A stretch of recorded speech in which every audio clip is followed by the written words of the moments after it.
लालची श्यामलाल और मीना। एक गांव में श्यामलाल नाम का एक किसान रहता था और साथ में उसकी पत्नी मीना रहती थी। उन दोनों के पास एक सफेद रंग की हंसनी थी जो रोजाना एक सोने का अंडा देती थी। रोजाना सुबह होते ही श्यामलाल उस अंडे को एक बैग में भरकर गांव के रास्ते से शहर जौहरी के दुकान में जाता था और उस अंडे को जौहरी के यहाँ बेच देता था। जौहरी सोने के अंडे के बदले उसको ढेर सारा धन देता था। श्यामलाल की इस आदत से जौहरी उससे बहुत खुश था और उसे इस तरह रोजाना करने को कहता था। धन को उसी बैग में रखकर श्यामलाल अपने घर को जाता था और पैसों से भरा बैग अपने पत्नी के हाथ में थमा देता था। इस तरह से श्यामलाल रोजाना सोने के अंडे को बेचता था।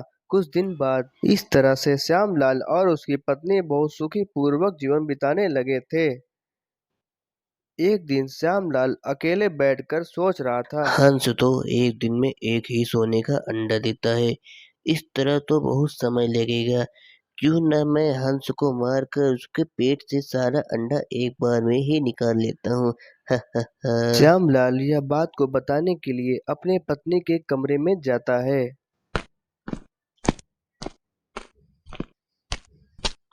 मीना, मैंने सोचा है कि मैं हंस के पेट को काटकर सारा सोने का अंडा एक बार में ही निकाल लेता हूँ।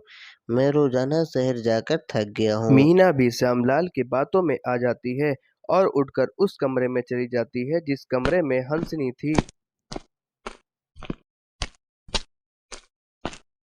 उसके बाद श्यामलाल भी उस कमरे से हटकर दूसरे कमरे में चला जाता है।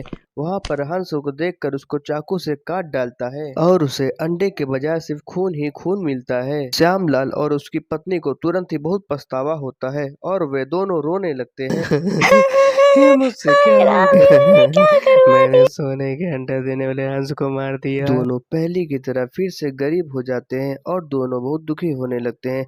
इस कहानी से हमें यह शिक्षा मिलती है कि लालच करना बुरी बात है। रोजाना इस तरह के कार्टून स्टोरी को देखने के लिए वीडियो को लाइक और चैनल को सब्सक्राइब जरूर करें।